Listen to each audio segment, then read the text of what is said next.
আসসালামু আলাইকুম। ইতিমধ্যে যুক্তরাজ্যের প্রত্যেকটা মসজিদে আমরা নির্দেশ দিয়েছি যুক্তরাজ্য বিএনপির আন্ডারে যতটা জোন বা অঙ্গ সংগঠন সহযোগী সম্মেলন সবাই এই ফ্রাইডে আজকে তারা জুম্মার নামাজের পরে ব্রিকলিন মসজিদের যেভাবে হয়েছে প্রত্যেকটা মসজিদে আমরা সবাইকে আহ্বান করেছি। আপনাদেরকেও ধন্যবাদ যে আপনারাও খবর নিচ্ছেন, মিডিয়া বিভিন্ন পর্যায়ে আপনারা খবর নিচ্ছেন। এবং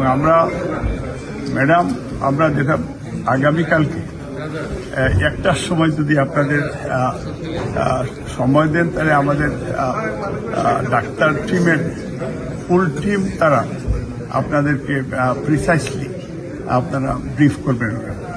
তো আগামীকালকে আপনারা একটু দয়া করে আসবেন হসপিটালের সামনে।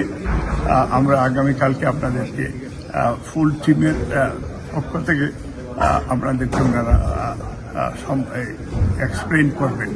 তো আমি শুধু এটাই বলতে চাই যে গতকালকে রাত্রেও আমরা আমাদের ভারপ্রাপ্ত চেয়ারম্যান সাহেব ছিলেন, ডক্টর জুবাইদা ছিলেন, জুবাইদার রহমান বা ওনার পরিবারের অলমোস্ট সবাই ছিলেন, ডাক্তাররা ছিলেন, ডাক্তারদের ব্রিটিশ বাংলাদেশি বোর্ড টিম ছিলেন, ডক্টর জাহিদ সাহেবের উনি অলমোস্ট এই পাশেই একটা রুমে উনি 24 ঘন্টা থাকছেন।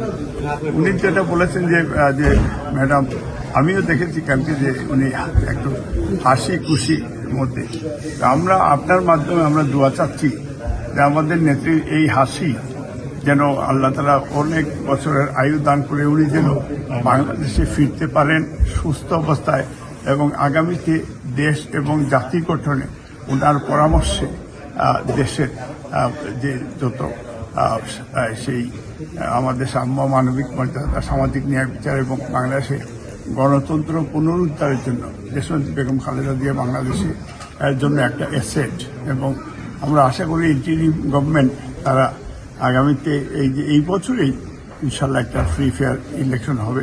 তখন যেটা মিডিয়ার স্বাধীনতা বা আমাদের বিএনপি চেয়ারপারসন বলেছেন যে অ্যাক্টিং চেয়ারম্যান বলেছেন যে আগামীতে বিএনপি সরকার গঠন করলে জাতীয় সরকার করবে এবং আমাদের পক্ষ থেকে একটা অ্যানাউন্স ছিল যে কক্ষ বিশিষ্ট পার্লামেন্ট হবে। এটা দেখছি যে এই ইয়াংস্টাররাও তারা এটাকে সুপারিশ করছেন।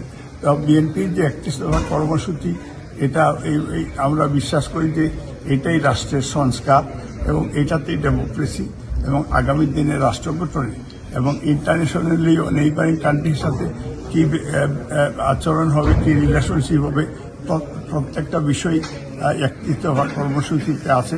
এই 31 দফা কর্মসূচির উপরে আমরা আশা করছি যে শহীদ রাষ্ট্রপতি জিয়াউর রহমানের এই যে ওনার জন্মদিন উপলক্ষে আমরা এইটাকে আমরা স্পেশাল এটা একটা সেমিনারের মতো করব। আপনাদের সহযোগিতা কামনা করছি। বিশেষজ্ঞ চিকিৎসকরা আসছেন, মেইনলি হচ্ছে ডক্টর জাহিদ সাহেব উনি হসপিটালে থাকেন, আর বাকিরা সকালের দিকে আসেন 8টার দিকে। ওনারা অনেকদিন বিকাল 5টায় যান, আবার অনেকদিন 2টায় আসেন, রাত্রে যান। তবে ওনাদের ক্লোজলি তারা প্রত্যেকটা বিষয়ে তারা অ্যাড্রেস করছেন, সহযোগিতা করছেন।